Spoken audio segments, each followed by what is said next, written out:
दोस्तों, इंसान अपने सुख दुख के लिए काफ़ी हद तक खुद भी जिम्मेदार होता है। भगवान भले ही आपके भाग्य में धन और सुख लिख कर भेज दे, लेकिन आपकी हर बात पर भगवान नज़र रखते हैं और आपके कर्मों के अनुसार भाग्य को बदल भी देते हैं। इसीलिए देखा जाता है कि कई लोगों की हथेली में लंबी आयु रेखा होने पर भी अकाल मृत्यु को प्राप्त हो जाते हैं और अच्छी भाग्य रेखा होने पर भी गरीबी में गुजर बसर करते हैं।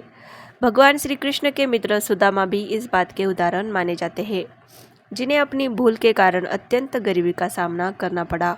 हालांकि बाद में श्री कृष्ण की कृपा से उनकी गरीबी दूर हो गई। तो यहाँ पर हम कुछ ऐसे कारणों को जानेंगे कि जिनकी वजह से हम गरीब हो जाते हैं और हमारा भाग्य रूठ जाता है और गरीबी का सामना करना पड़ता है। सुदामा का उदाहरण सामने है, तो सबसे पहले उसी कारण की बात करते हैं जिनकी वजह से सुदामा गरीब हुए। सुदामा ने लालच में आकर गुरु माता के द्वारा दिया गया भोजन अकेले ही खा लिया, जबकि उसमें श्री कृष्ण का भी हिस्सा था। दूसरे का हिस्सा खा लेने की वजह से सुदामा को गरीबी का सामना करना पड़ा।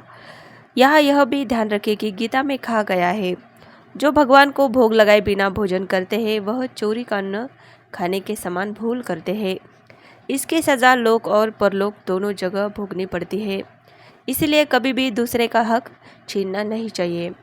दोस्तों, भगवान का भोग मतलब हम जो कुछ भी ग्रहण करते हैं उसके लिए ईश्वर का धन्यवाद ज़रूर देना चाहिए।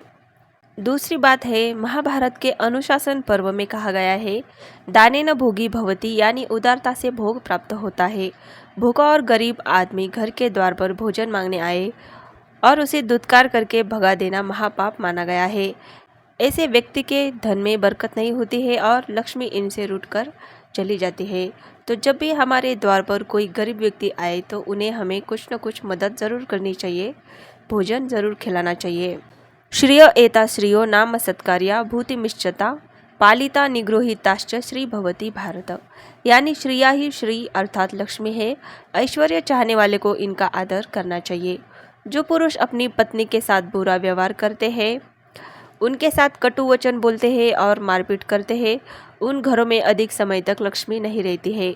पुराणों में लिखा है कि जहाँ गृह लक्ष्मी यानी घर की स्त्री का अनादर होता है, वहाँ अधिक समय देवी लक्ष्मी नहीं रहती है, यानी वहाँ गरीबी आते देर नहीं लगती है।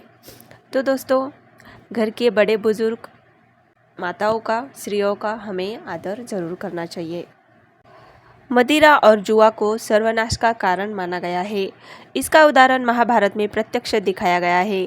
जुआ खेलने के कारण चक्रवर्ती सम्राट युधिष्ठिर को अपना राजपाट गंवाना पड़ा और अंत में पत्नी तक को दांव पर लगाना पड़ गया। युधिष्ठिर को वर्षों भाई और पत्नी के साथ वन वन भटकना पड़ा। इस भूल से भी कितने हुए हैं गरीब। परश्री गमन को महापाप माना गया है। बाली से लेकर रावण तक और रामायण से लेकर महाभारत तक इसके अनेक उदाहरण मिलते हैं, जिनमें परश्री पर कुदृष्टि डालने के कारण धन संपन्न व्यक्ति भी दरिद्र हो गए। अहिल्या पर कुदृष्टि डालने के कारण देवताओं के राजा इंद्र को भी अपना राजपाट गंवाकर सामान्य मनुष्य की तरह भटकना पड़ा था। तो ये गलती भी कभी भी नहीं करनी चाहिए। इसीलिए शास्त्र कहते हैं कि ये 5 ऐसे महापाप हैं जो लोक परलोक और अगले कई जन्मों तक मनुष्य को दरिद्र बना देते हैं। इसलिए इनसे हमें बच के रहना चाहिए। ये पाप हमें गलती से भी नहीं करनी चाहिए। यही हमारे गरीबी का कारण बनते हैं। तो दोस्तों, ऐसे ही आध्यात्मिक बातों से जुड़ी हुई वीडियोज़ के लिए प्लीज़ चैनल को सब्सक्राइब कीजिए और ये वीडियो अच्छा लगे तो प्लीज़ एक लाइक कीजिए, शेयर कीजिए, कमेंट कीजिए।